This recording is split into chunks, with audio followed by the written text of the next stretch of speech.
Ali Monroe here with Ryan Koenigsberg at Levi's Stadium in Santa Clara, California, breaking down what went on during the Broncos' first joint practice with the San Francisco 49ers. Ryan, what did you take away from today? Well, I think today was a beneficial experience for both sides. Not quite a preseason game as Chris Harris said it would be last week, but a lot of intensity out there, a lot of different looks for the team. Paxton Lynch, Trevor Siemian, those guys have been throwing at the no-fly zone for long enough.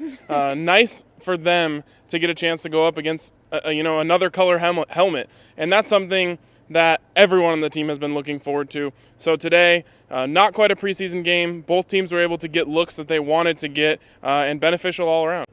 Is there anything that surprised you from today's practice? Yeah, early in practice, in 7-on-7 work, 49ers Adrian Colbert went high on Stephen Shoy of the Broncos, and I'm surprised things didn't get more out of hand. It was a blatantly dirty hit. This is 7-on-7. Usually you don't even tackle, you barely even pop in 7-on-7. He went high, helmet to helmet, a dirty hit. Shoy went down, got back up, got in his face, and you kind of had the benches clear, but I thought the Broncos would have been justified in taking it further. It was a blatantly dirty play and not something you want to see early in a joint practice. These teams are trying to work together to help each other get better, and you get the opposite effect there. You never want to see a guy go down. Luckily for Shoy, he didn't have to leave the field. He didn't have to be carted off.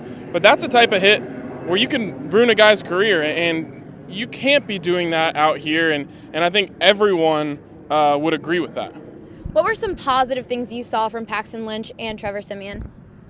Well, Paxton, I thought today he did a great job taking care of the ball. That's been an issue for him all throughout camp. You kind of saw what you've been wanting from Paxton. You got the risks. He was taking the risks, but not risks that cost the team. And he ended up, throwing 2 touchdowns in the 7-on-7 red zone period. Trevor only threw 1. For Trevor, in terms of positives, late in practice, moving the ball, 2-minute drill, the most live period of the whole day. He was able to get the team down and get them into field goal position, which you could not say for Paxton Lynch. So I thought for Trevor, that was kind of his biggest positive. What were some of the negatives? For Paxton, the negatives were hard to find today. He had a really good performance. For him, maybe completion percentage, he was down around 50%, which isn't bad necessarily. But I liked what I saw from Paxton. From Trevor, the mistakes got him. And when you're being the conservative guy, you're trying to play it safe, the mistakes matter a lot more. If you're throwing deep down the field and you're getting picked, whatever. If you're throwing short checkdowns and those balls are getting tipped up and taken the other way, that's where it hurts. He had one actual interception, another one that, will be costing a 49er some sleep tonight because it hit him right in the belly.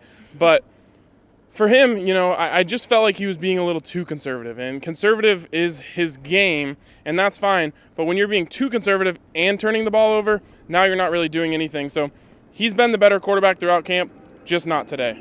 What's your take on the joint practices? I like them because it gives us a chance to evaluate even further in terms of, how these guys are doing reading defenses, how they're doing making calls at the line. And it's funny because last week we asked Chris Harris and Aqib Talib the same question, and Aqib said, I love it. It's like having 3 preseason games in 1 week.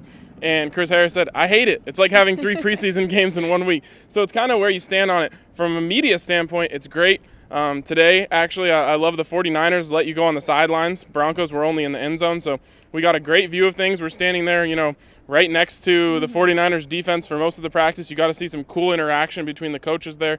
From our standpoint, I thought it was great. And you get more evaluation at a higher level of play. What do you expect for tomorrow? Well, tomorrow they're going to tone it back a little bit, which is interesting because it wasn't too high today. Aside from that one bad hit, I felt like everyone dialed it back after that. Tomorrow we're just going to see shells, so it's not going to be as close to a preseason game, which apparently Chris Harris will like and Aqib Talib will not. But I look for them to do a lot more situational stuff tomorrow. You'll see them working on 3rd and longs and red zone stuff, and that's all really important too. These teams want to be able to practice against something where they don't know what's coming, because if you're a smart guy out at Broncos training camp and you're playing, you can know what the offense is trying to do. You can know what the defense is trying to do. For these guys, they love to be able to evaluate when they don't know what the defense is going to do, when they don't know what the offense is going to do. So tomorrow will be good for them to get that situational work. For Ryan Koenigsberg, I'm Allie Monroy, BSN Denver.